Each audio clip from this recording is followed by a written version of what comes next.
mendengarkan arahan dan juga penjelasan dari Bapak Menteri Agama.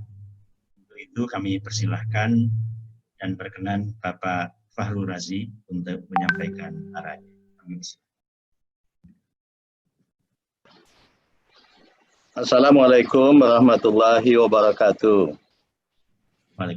Kementerian Agama sudah sepakat dengan ide-ide itu.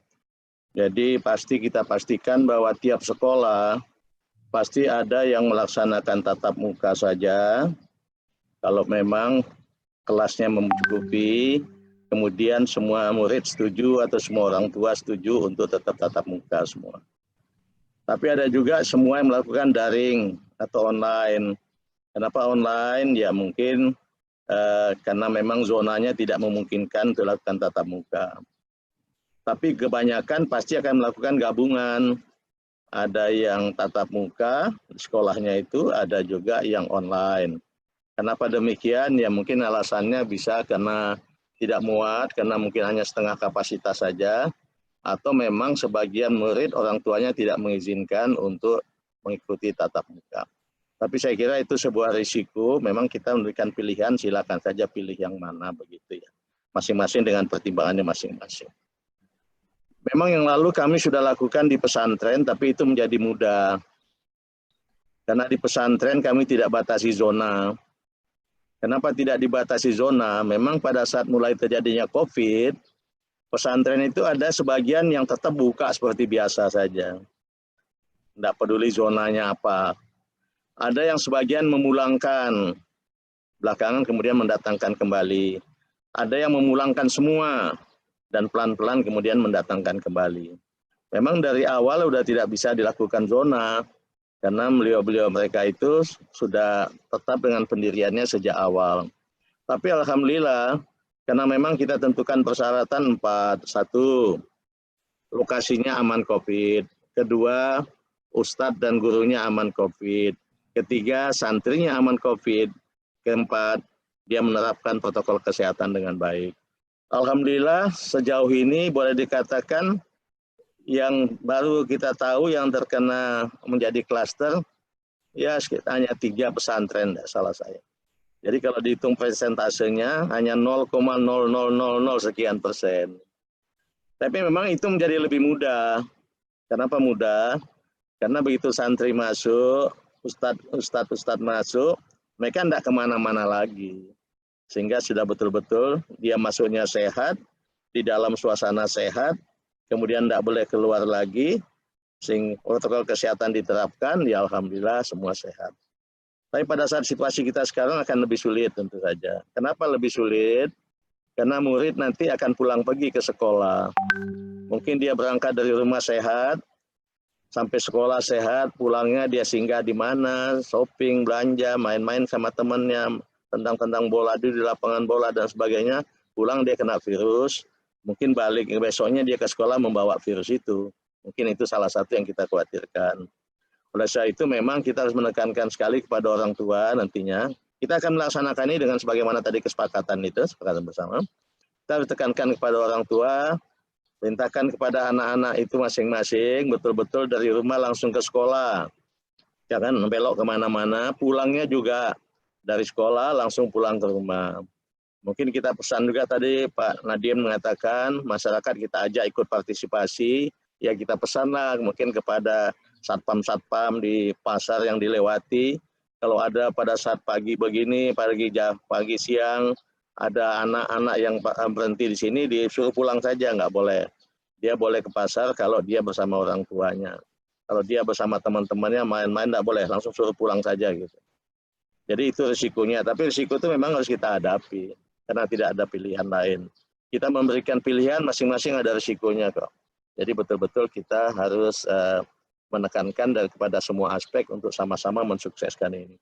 Saya kira secara lengkap tadi sudah dipaparkan oleh Mendikbud, kami semua setuju. Tadi pesantren, kami sudah pesantren ya mungkin sudah hampir 100% semua untuk masuk kembali gitu ya. Tanpa mempedulikan zona, tapi dengan tadi kami garis bawahi. Kecuali di tempat-tempat yang tidak dibenarkan oleh pemerintah daerah setempat atau gugus tugas setempat. Karena memang asumsinya zona itu kan tingkat kabupaten kota. Ya mungkin saja yang ada kasus di ibu kota kabupatennya, tapi kecamatan-kecamatan lainnya tidak, sehingga ya mungkin dia bisa buka di situ. Kalau dia nggak boleh, mungkin ya Pemda setempat harus mengingatkan ini tidak boleh di sini. Tapi paling tidak yang lalu memang kita tidak gampang lagi menata, karena mereka kembali seperti yang saya katakan tadi, banyak yang dari awal memang nggak tutup. Kedua, ada yang sebagian memulangkan, tapi sebagian lagi tetap belajar biasa. Ada yang memulangkan penuh dan sekarang sudah kembali.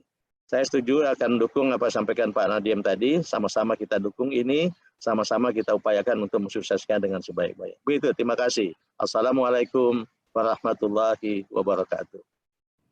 Waalaikumsalam warahmatullahi wabarakatuh. Terima kasih Bapak Menteri Agama atas arahan dan penyampaian persetujuannya. Selanjutnya ada pertanyaan dari media, yaitu pertama dari RRI. Pertanyaannya adalah bagaimana evaluasi pembelajaran tatap muka yang telah dilakukan oleh Kementerian Agama. Silakan Bapak Menteri. Ya, kembali kami juga punya kurikulum darurat juga yang memang kita terpaksa mengevaluasi dari aspek itu. Isinya tentu saja sangat-sangat sederhana, sampai sama yang dikatakan Pak Nadiem tadi, bukan sebuah kurikulum sekolah yang utuh. Ya paling kita mengevaluasinya dari aspek itu.